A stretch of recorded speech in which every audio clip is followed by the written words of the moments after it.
Lobbying payant pour la RDC qui a réussi à obtenir la nomination de Marie-Madeleine Kalala au sein du comité de sages de la CEAC, un énième poste qui s'ajoute parmi tant d'autres déjà acquis au sein des organisations sous-régionales.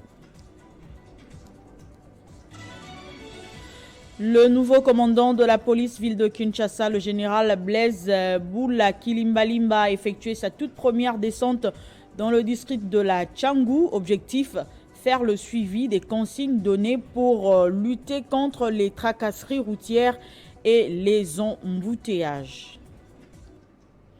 C'est l'heure de vous informer. Bienvenue à tous à ce journal sur Télé 50. À la une de l'actualité, la RDC occupe de plus en plus des postes de haut rang dans les structures des organisations régionales. Le pays vient d'obtenir la nomination de Marie-Madeleine Kalala au sein du comité des sages de la CEAC, un énième poste qui s'ajoute parmi tant d'autres déjà acquis au sein des organisations sous-régionales et qui permettra à Kinshasa de mieux défendre ses intérêts sur l'échiquier international. Lobbying payant pour les ministres d'État en charge de l'intégration régionale, Antipas Moussania Moussi. De plus en plus, des Congolais occupent des postes de haut rang dans des structures, des organisations régionales. Nommés dans les comités des sages de la communauté économique des États de l'Afrique centrale, CEEAC, l'ex-ministre des Droits humains, Marie-Madeleine Kalala, est venue remercier le ministre d'État pour l'honneur qui a été fait à sa personne. Marie-Madeleine Kalala a tenu par la même occasion à remercier le président de la République qui travaille d'arrache-pied pour promouvoir le leadership féminin, ce qui lui a valu la désignation de champion de la masculinité positive par ses pairs de l'Union africaine en raison de ses efforts inlassables pour la promotion des droits des femmes. J'ai été nommée membre du comité des sages de la CEAC. Alors c'était un devoir pour moi que de commencer, de venir voir Monsieur le ministre pour le remercier, puisque c'est une candidature partie de Kinshasa, pour tout l'appui qu'il a apporté à cette candidature, et également transmettre mes remerciements au gouvernement et particulièrement au président de la République. Outre sa nomination au comité des sages de la CEEAC, Marie-Madeleine Kalala a été désignée chef de la mission d'observation du scrutin référendaire en Centrafrique. Elle se dit fière de représenter son pays et permet de faire un travail de qualité en l'honneur de la femme africaine. Dans l'actualité également, un grand conflit frontalier oppose le Lualaba à la province de la Lomami sur le ressort administratif des 3 localités dans le territoire de Kapanga. Selon le grand chef de l'Empire Lunda que nous avons joint au téléphone, ces localités appartiennent au Lualaba. Il appelle les politiques au respect des limites retenues sur la carte. De tout le temps, ces 3 villages ont toujours fait partie de l'Empire Lunda. Ils dépendent tous du chef Mwinchi. Ces déclarations sont faites ici en ville. Il faut aller là-bas. Il faut aller là-bas. Il faut aller suivre, poser la question aux gens. Mwanamuzang et à Kapak. Déjà, vous entendez par le nom Kapak. Mwanamuzang. C'est Lunda, tout ça. Vous savez, je crois qu'il faut peut-être remonter dans le temps pour comprendre les choses. Vous savez qu'en 1965, il y avait eu un référendum à la suite de la constitution de Luluabourg, dite de Luluabourg. Il y avait eu une constitution qui reconnaissait qu'une partie disons pas la partie, mais une partie de la Lomami actuelle devait venir au Lualaba. Et les votes qui avaient été émis par toute la population jusqu'à Mwenedi, c'était d'aller au Lualaba. Malheureusement, cette constitution n'a pas été appliquée. Et interroger aussi la constitution de Luluabourg, vous verrez cela très clairement. Là, évidemment, il y a des raisons politiques. Moi, je n'entre pas dans ce domaine-là. Je suis un chef coutumier, je suis l'église au milieu du village. Je ne fais rien d'autre que remonter notre histoire et vous dire ce que l'histoire dit. Comme partisans de la paix, nous ne voulons pas qu'il y ait encore de guerre tribale d'un autre âge. C'est pour cette raison que nous nous taisons. Dans le secteur de l'emploi, travail et prévoyance sociale, plus de 21 500 candidats sélectionnés, dont 11 900 à Kinshasa et 1071 dans la province du Haut-Katanga, ont passé dimanche dans les 26 provinces de la RDC les tests de recrutement de 22 379 inspecteurs et contrôleurs du travail. Le coup d'envoi a été lancé par la ministre de l'Emploi, Claudine Ndoussi, à Lubumbashi.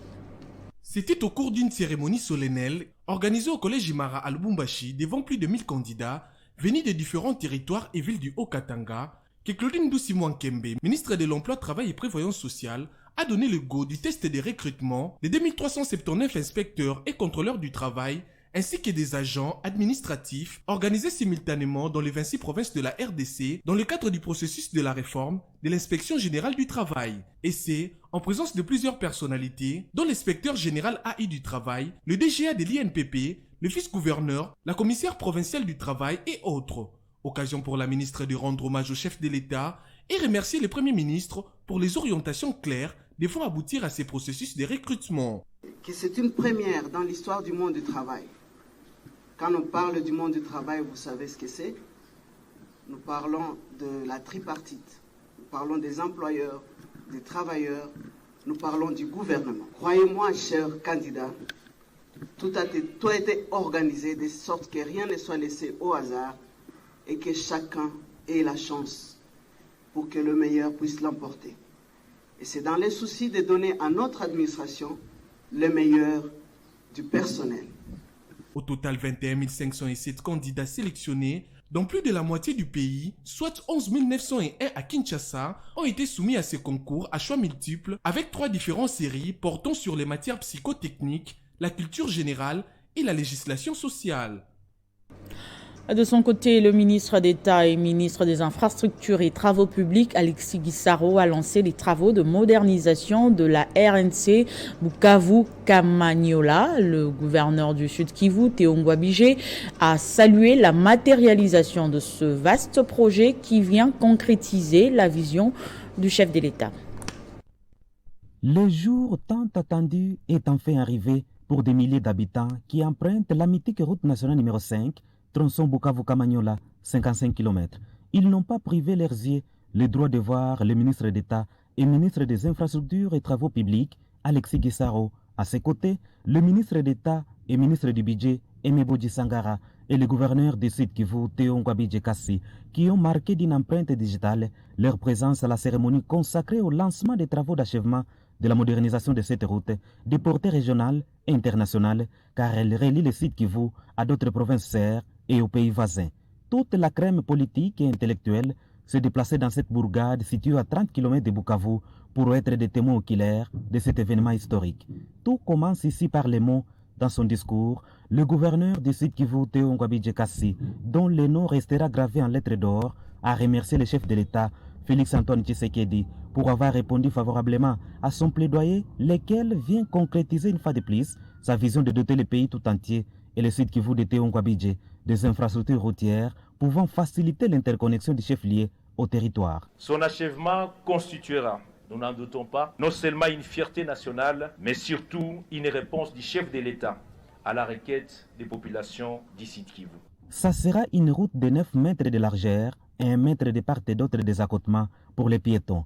Le ministre d'État et ministre des Infrastructures et Travaux publics, Alexis Guissaro, a souligné que la modernisation de cette route de souveraineté nationale, c'est un motif de fierté pour le pays de Félix Tshisekedi. Après les paroles, place aux actes, accompagné d'un bain de foule, le ministre Alexis Guissaro a donné le go des travaux d'achèvement de cette route sous l'admiration de la population. Juste après, avant la tombée de la nuit, l'infatigable Théo Ngwabidje Kassi conduira la délégation au stade de Niantende où le ministre Guissaro a annoncé devant une population joyeuse la reprise des travaux, toujours dans le cadre du programme sino-congolais. C'est un stade qui aura la capacité d'accueil de 15 000 places avec un RDG et des installations répondant aux normes de la FIFA. De quoi réjouir cet ancien ministre des Sports, aujourd'hui député national, Claude Nyamugabo Baziboué. Et puis le nouveau commandant de la police ville de Kinshasa, le général Blaise Boula Kilimbalimba, a effectué sa toute première descente dans le district de la Tchangou. L'objectif était de faire le suivi de consignes données pour la lutte contre les tracasseries routières et les embouteillages. Poursuivant son séjour au Sud Kivu dans le cadre de ses vacances parlementaires, le président national statutaire et autorité morale de l'AFDC, le président du Sénat et professeur Modeste Bahati s'est rendu dans le territoire de Walungu où il a été accueilli chaleureusement. Ce dernier a communié avec ses frères et sœurs de Walungu avant de présenter les candidats de son regroupement aux élections législatives de l'année en cours. Sur le parcours de son cortège, le professeur Modeste Bahati Lukwebo a dû s'arrêter et sortir de sa voiture pour communier avec les milliers de personnes mobilisées à plusieurs endroits pour lui exprimer leur attachement. C'est notamment le cas dans le regroupement de Kamisimbi où la population s'est amassée pour lui souhaiter la bienvenue dans le territoire de Walungu. Un arrêt a été aussi observé à Mugogo. Ici, en fervent chrétien catholique, Modeste Bahati Lukwebo a offert une consistante enveloppe pour renforcer les travaux de construction d'un grand temple de l'église catholique. À Walungu Centre, l'autorité morale de l'AFDCA a eu à s'entretenir pendant quelques minutes avec le membre du comité territorial de l'AFDCA à Walungu avant de rejoindre la grande foule qui l'attendait au stade Mafundwe où il a appelé la population à soutenir le président de la République. À la magistrature suprême, la population de Walungu a profité de cette occasion pour présenter quelques projets de développement à celui qu'elle appelle affectueusement Mupenda Watu. Elle lui a demandé d'œuvrer pour la réalisation de ces projets, comme il est fait dans d'autres territoires de la province du Sud Kivu. Ces projets qui portent notamment sur la construction d'un pont reliant les bureaux du regroupement dans le village de Moulambi, la construction d'un marché pour faciliter les échanges commerciaux entre Walungu, Kabare et Bukavu, ainsi que les projets d'érection du stade Mafundwe. La population de Walungu a offert des présents à leur hôte en guise de reconnaissance à l'endroit de ces dignes fils du Sud Kivu qui leur rend visite pour la première fois. Avant de rentrer à Bukavu, le président du Sénat a été convié à un dîner organisé en son honneur à la résidence du Mouamine Databaye avec toute sa délégation.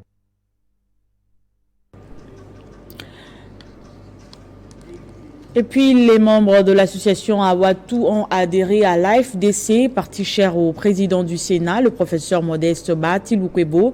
La grande cérémonie d'adhésion a eu lieu à Goma, au Nord Kivu.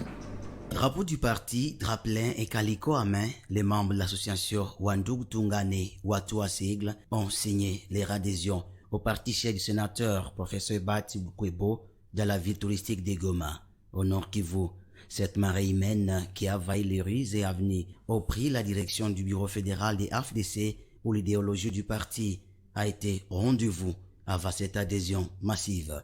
Reçu par les camarades d'Éric Birindois qui a présidé cette cérémonie, ces nouveaux, désormais membres du parti AFDC, ont fait preuve de leur attachement comme l'explique ici Maître Éric Birindois.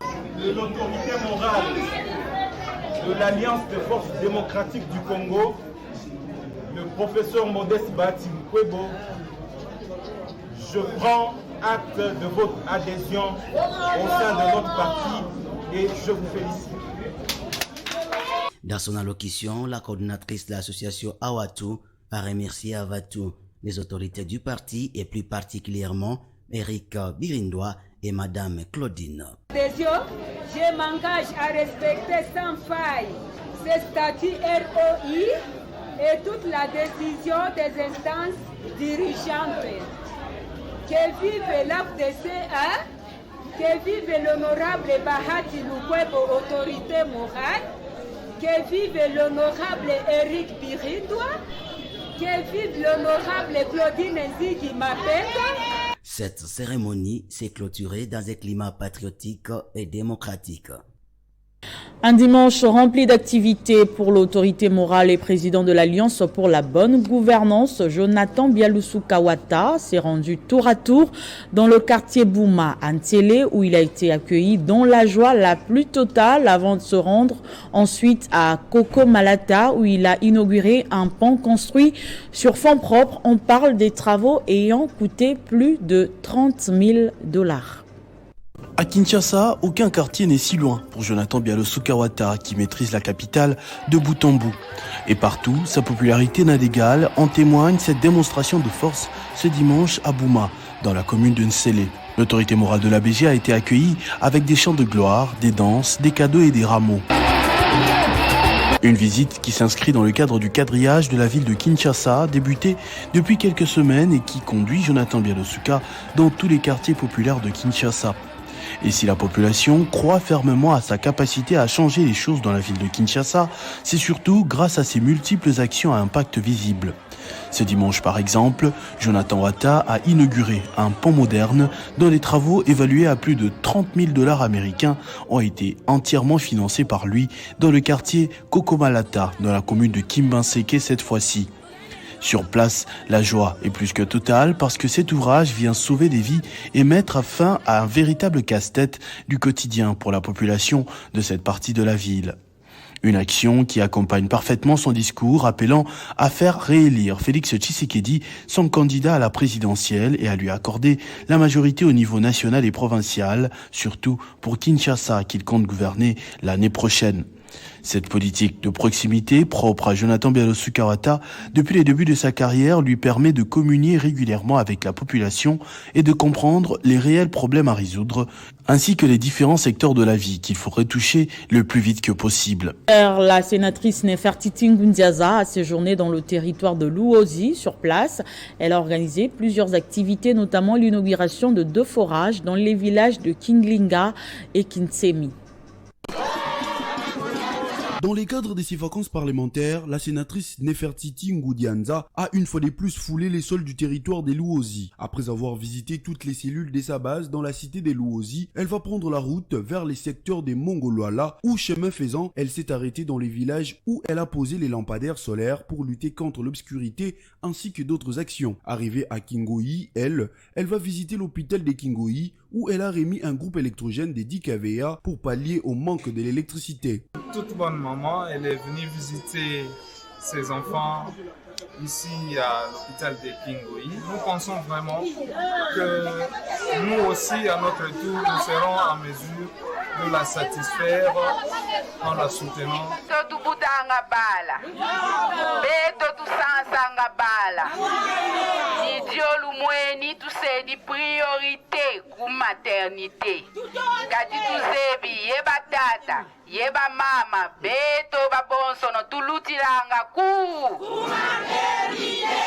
Deuxième étape, cap vers le secteur de Mbanzamona où elle va inaugurer 2 ponts de forage d'eau dans les villages de Kingila et de Kisemi. Des retours à la cité des Luozi, elle va avoir un tête-à-tête avec la jeunesse des Luozi avec qui elle a eu des échanges fructueux. L'activité va se solder par la pose de la première pierre au site prévu par la sénatrice pour la construction de la maison des jeunes de la cité des Luozi.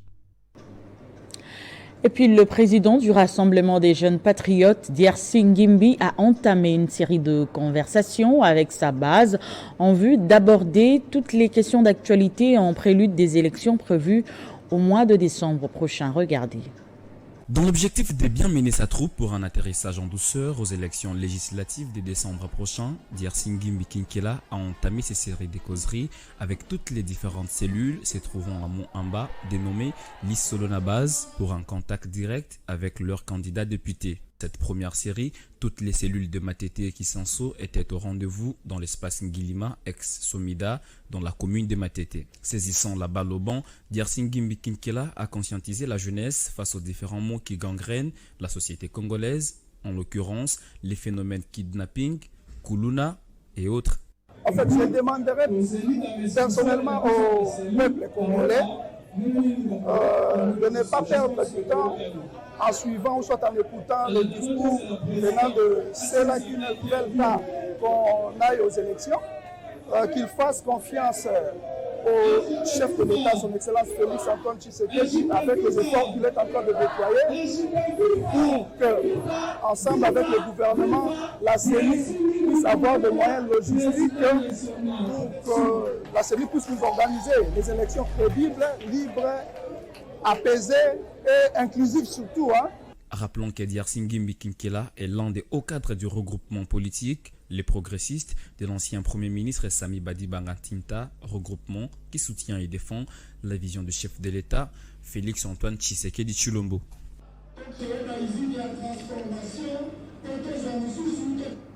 La Fondation Global Social Protection continue la présentation de ses activités à la population de Kinshasa. Après Kingabwa et le terrain de la gare à Kinseso, le docteur Emnion Bolumbe était au quartier Ndanou pour expliquer les avantages qu'offre sa fondation et baliser le terrain pour les élections de 2023. Un accueil chaleureux à la hauteur de ce qu'elle représente pour la population du quartier Ndanou dans la commune de Limete. Ici, le docteur Hermione Bolumbe est à la maison. Au cours de cette conférence à l'école Saint-Bernard, Hermione Bolumbe a présenté les activités de sa fondation HBO Global Social Protection. Il s'agit de consultations et de chirurgies gratuites avec des matériels de qualité.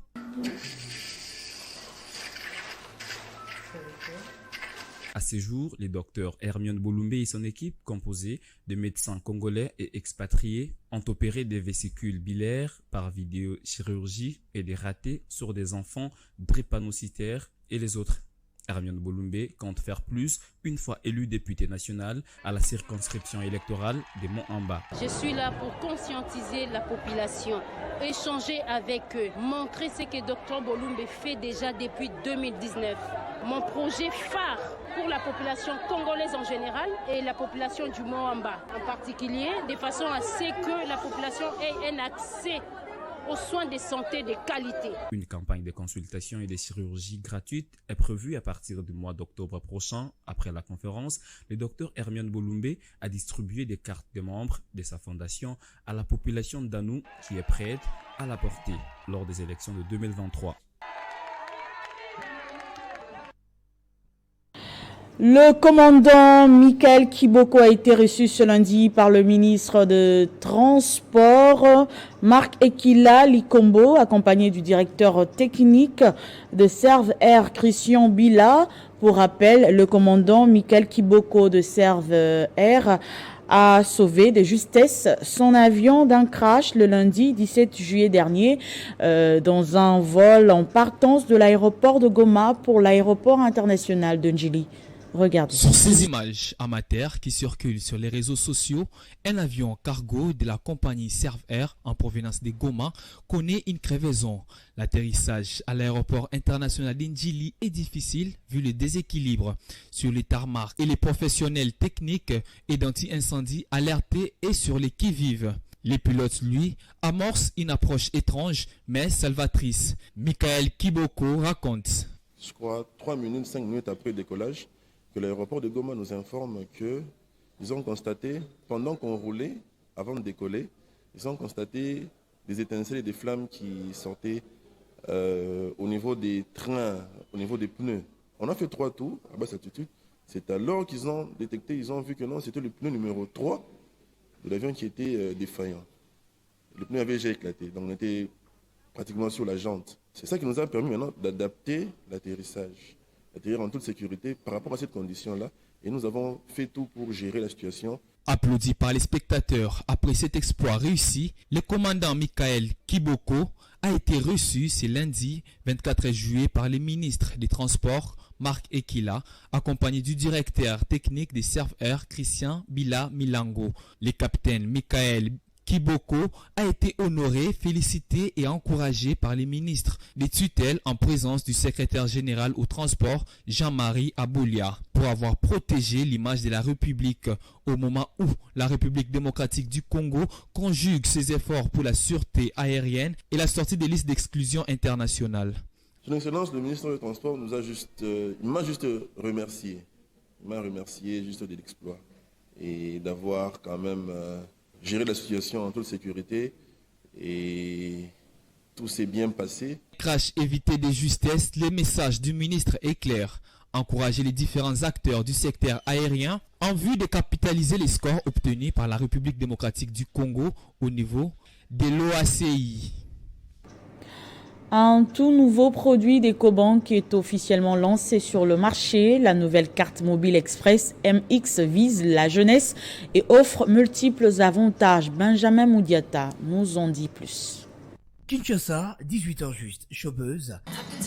Ouverture de la cérémonie du lancement officiel du tout nouveau produit d'Ecobank, que la carte Mobile Express. Cette ambiance des bons enfants, regroupons les partenaires d'Ecobank, les influenceurs et autres invités, c'est suivi du point de presse du directeur général Alassane Sorgo, qui a explicité les avantages de la nouvelle carte Mobile Express d'Ecobank en faveur de sa cible, que la jeunesse. Cette carte-là, elle est très importante pour nous puisque elle s'adresse exclusivement aux jeunes. Nous entendons par jeunes des personnes de 18 à 34 ans. Elle permet à ces jeunes d'emblée d'avoir un compte bancaire. Parce que pour nous, l'accès à un compte bancaire devient un droit pour les jeunes dès 18 ans. À ce compte est associée cette carte MX qui permet à ces jeunes de pouvoir effectuer leurs paiements en toute sécurité et de pouvoir avoir beaucoup plus de mobilité puisque tous les jeunes aujourd'hui disposent d'un téléphone sur lequel notre application mobile peut être chargée et ça va permettre à ces jeunes-là de pouvoir effectuer leurs transactions en toute sécurité partout où ils sont. S'en est suivi la présentation de fonctionnalités de la dite carte dans la salle de cinéma Cinebuzz. Les spots de présentation et une cérémonie d'envol de ballon, signe d'un décollage parfait de la carte Mobile Express de la première banque panafricaine. Une séance cinéma et un cocktail entièrement offert par Ecobank a marqué la fin de ses assises.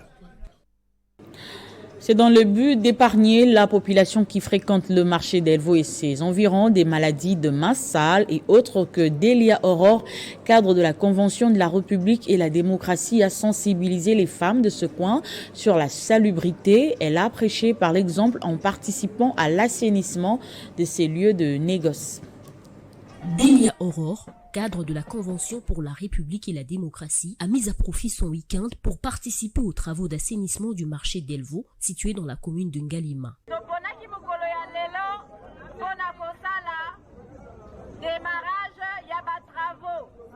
Soucieuse d'accompagner les autorités de la République démocratique du Congo, suivant la vision du chef de l'État Félix-Antoine Tshisekedi, sous l'impulsion de Christophe Mbosso, autorité morale du CRD, Delia Aurore a mobilisé les moyens conséquents afin de lutter contre l'insalubrité, l'un des objectifs assignés à son ONG, dénommée Aurora Action pour le développement. Elle a également profité pour inviter les vendeurs à soutenir les actions des dirigeants du pays. Nous avons comme projet d'assainir le marché, d'écurer l'entrée et de bétonner pour terminer l'entrée du marché de Delvaux à la demande des vendeuses et des vendeurs de Delvaux. Nous venons en appui de l'idéologie de notre président, le président Mbosso, toujours dans l'optique d'apporter un plus dans les problèmes d'insalubrité de la ville de Kinshasa. Nous venons aussi aujourd'hui en appui du travail que le gouverneur de la ville de Kinshasa, M. Gentili Ngobila, a mis en marche pour essayer d'aider cette population qui est en crise d'insalubrité. La finalité de cette activité est de faire adhérer un grand nombre à la cause de la salubrité de la ville, partant des zones très fréquentées. Législative nationale dans la circonscription électorale de Mbuji-Mayi, le sénateur Ogi Ilunga a déposé samedi la liste des 6 candidats du regroupement politique Alliance des Tshisekedistes unifiés et alliés. Le sénateur Ilunga promet de réaliser de meilleurs scores comme en 2018. Crispin Chibikoufwa signe ce reportage. C'est dans les avant-midi du samedi 22 juillet 2023 que les militants du regroupement Alliance des Tshisekedistes unifiés et alliés sont venus s'associer au sénateur Ogi Ilunga Chivwila pour l'accompagner au dépôt de 6 candidatures de ces regroupements aux législatives nationales. Une marche spontanée a été improvisée de la RTDK passant par les avenues Inga, Salongo et Lusambo jusqu'au bureau de réception et de traitement des candidatures. Ici, le sénateur Ilunga a déposé les dossiers complets de tous les candidats du regroupement ATUA, dont lui-même. Je demande à tous mes électeurs potentiels qu'il sache que je suis candidat sur la liste des ATIA, le regroupement que l'UDPS, notre parti mère, a créé. C'est lui qui a réalisé les meilleurs scores en 2018 en Bujumaï aux élections législatives provinciales, nationales et sénatoriales. Rappelle ici l'importance du seuil électoral qui l'avait empêché d'être élu député national. En 2018, j'ai obtenu 24 000 voix aux législatives nationales, mais je n'étais pas proclamé député national à cause du seuil électoral. Voilà pourquoi il est important d'appartenir à un regroupement politique. Pour y arriver, comme aux dernières élections, je vais encore une fois réaliser de meilleurs scores dans ma circonscription électorale.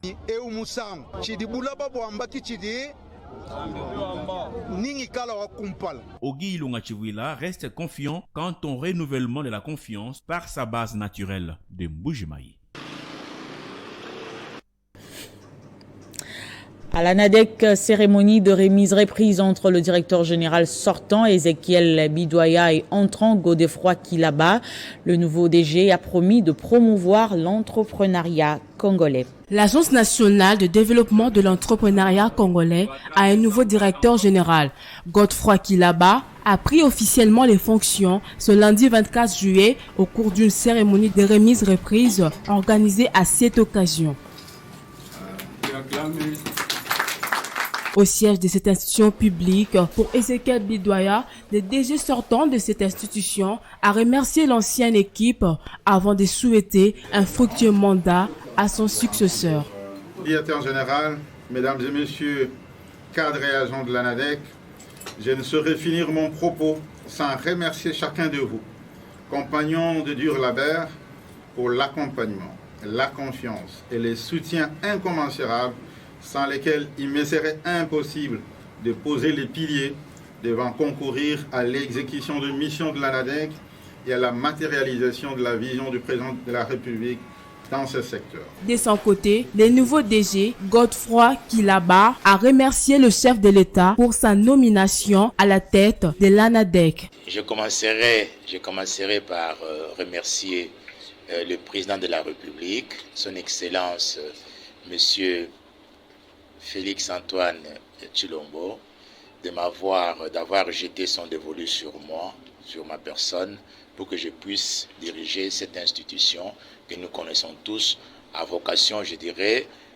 promouvoir l'entrepreneuriat congolais. Godefroy Kilaba tient à continuer sur les pas de son prédécesseur pour l'avancement de l'ANADEC. La sortie officielle de l'ASBEL, la FIC, a eu lieu samedi dernier au lycée Tobongisa. Son initiateur, Floyd Issa Kabouya, qui soutient la vision du chef de l'État, milite pour la formation et l'autonomisation de la jeunesse congolaise.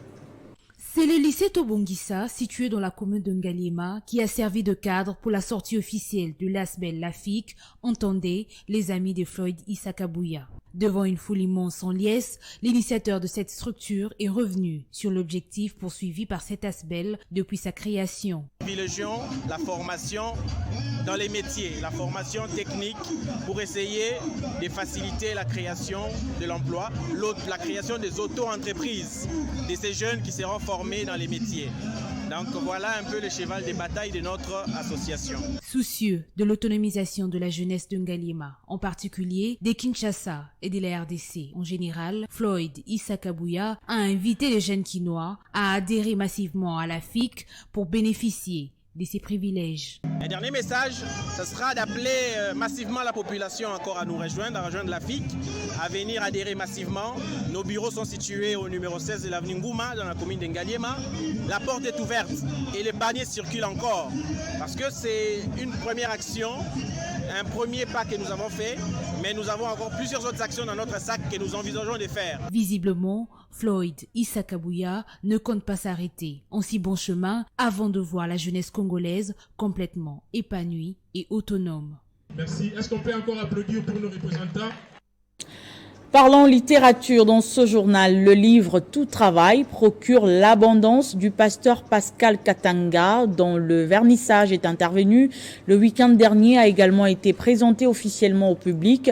L'auteur rappelle ici les principes et les bénéfices du travail bien accompli. Amina Bayombo Kalonji.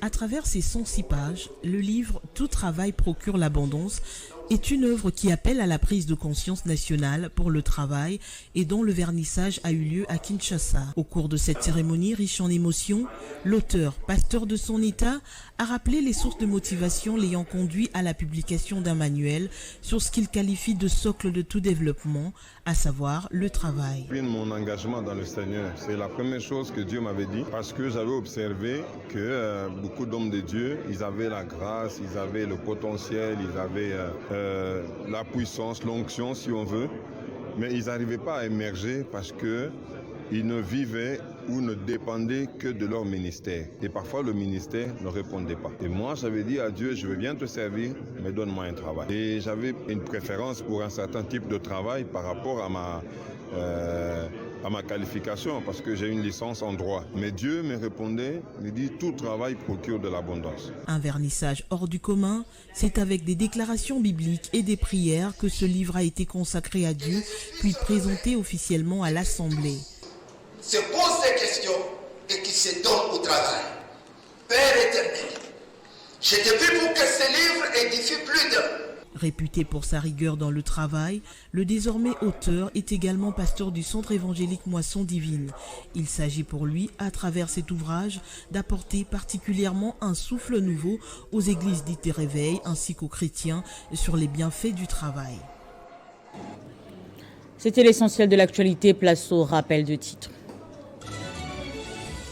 Lobbying payant pour la RDC qui a réussi à obtenir la nomination de Marie-Madeleine Kalala au sein du comité de sages de la CEAC, un énième poste qui s'ajoute parmi tant d'autres déjà acquis au sein des organisations sous-régionales.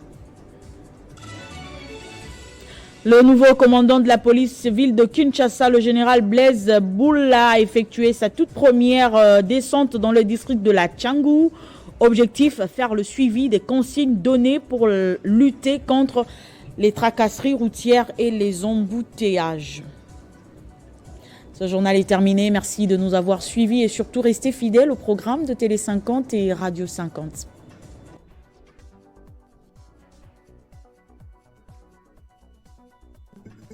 Retrouvez toute l'actualité en continu sur www.tele50.cd.